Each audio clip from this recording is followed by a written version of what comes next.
Sit down and watch, sit down, relax. The M2 shows about to come on your screen. I don't care who you are if you know what I mean. Life's too short to live entirely in sadness. That's why I'm trying to fight and stop this madness. People worldwide gonna see the M2 show.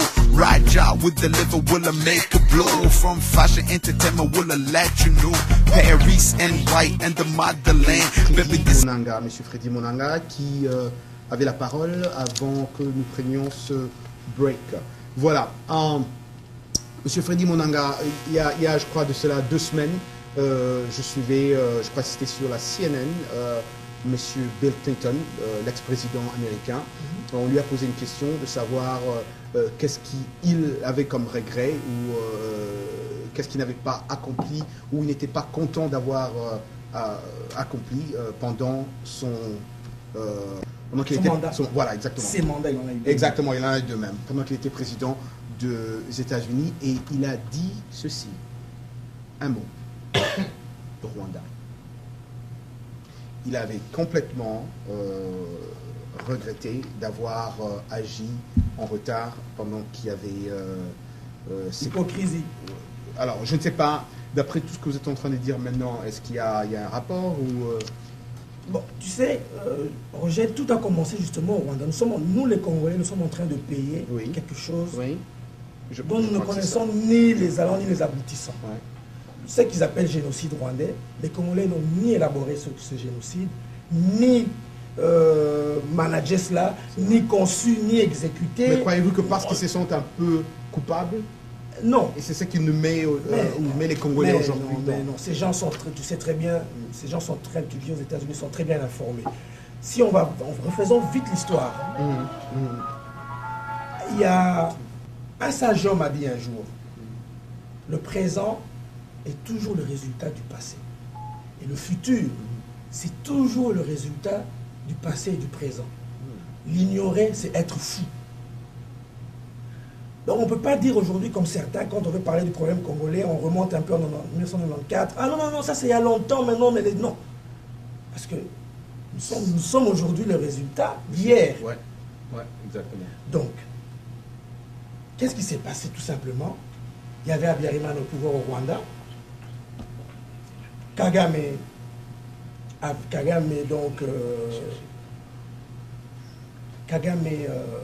était en Ouganda, travaillait avec le président ougandais dans les services secrets de l'armée, fils de réfugiés Tutsi rwandais. Il commençait à devenir dangereux pour le pouvoir en place en Ouganda. Alors, Museveni les a aidés à prendre le pouvoir au Rwanda. Chose qu'on ne dit pas, c'est que pendant 4 ans, de 90 à 94, ils ont massacré des Hutus dans le nord du Rwanda. Et ça, on n'en parle pas. Ils faisaient des descentes dans le nord, ils massacraient les Hutus dans le nord du Rwanda, et les rescapés fouillaient dans la capitale. Mais ces rescapés-là développaient une haine vis-à-vis des Tutsis. Parce qu'ils avaient vécu des massacres dans le nord, et en plus, parce que personne n'en parlait. Parce que Kagame ne voulait pas que la presse internationale aille dans ces endroits-là. Quand ils sont venus à Kigali, ils ont signé les accords avec le président Habyarimana. On a permis à ce qu'une partie de la rébellion, 1800 militaires puissent venir vivre dans la capitale, armés, c'est une chose qui ne se fait pas. Ils sont venus là. Et là, ces jeunes Hutus qui étaient des survivants des massacres dans le nord, n'ont pas compris pourquoi est-ce qu'Habyarimana a accepté cela, parce qu'eux, ils ont perdu leurs parents dans le nord. Ouais, vous imaginez un peu l'ambiance qui devait régner à l'époque.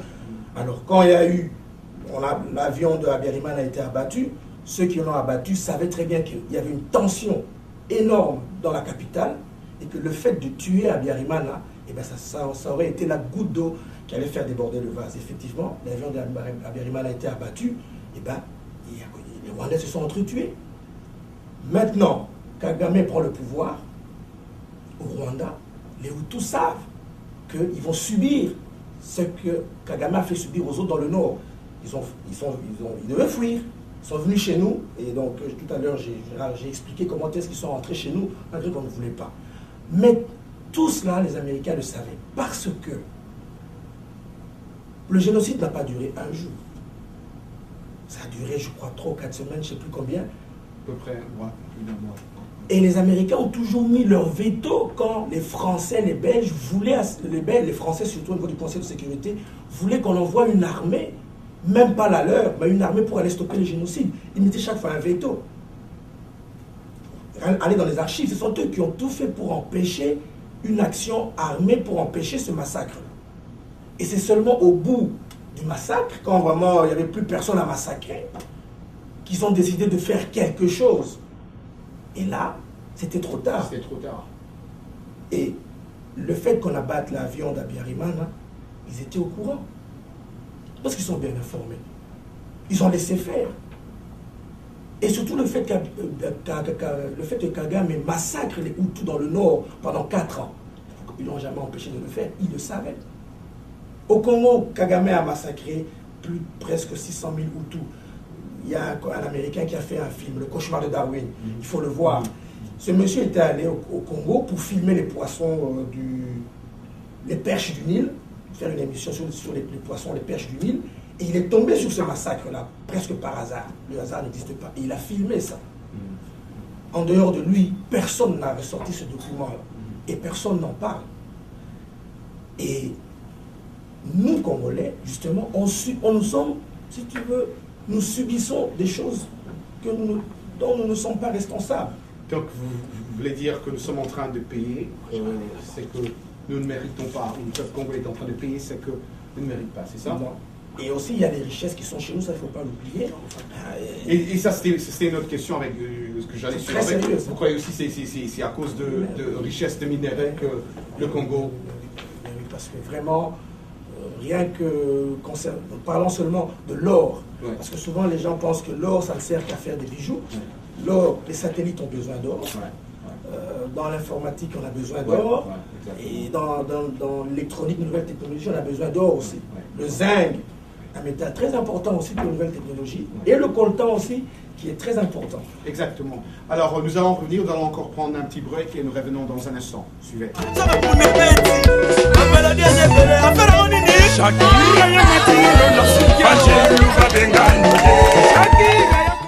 Merci à la rédaction pour ce petit break. Nous apprécions beaucoup ce que vous faites pour nous, pour ce show.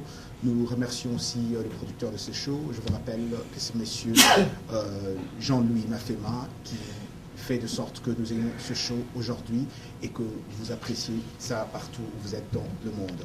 Je vais aussi annoncer vite fait l'arrivée sur notre plateau de monsieur Georges Alula, qui n'est plus à présenter. Docteur Georges Alula. Monsieur Doc, merci Pascal. Docteur Georges Alula, c'est vrai. Il ne faut pas oublier, à tout seigneur, tout honneur, n'est-ce pas? Voilà, nous avons la présence ici, sur ce plateau, de docteur Georges Alula, l'ex-président, l'ex-candidat à la présidence de la République démocratique du Congo et président de l'unique mouvement de l'unité congolaise. C'est ça, docteur? Voilà, docteur, ça me fait encore plaisir une fois, comme d'habitude. Ça me fait tellement plaisir de vous avoir ici sur ce plateau.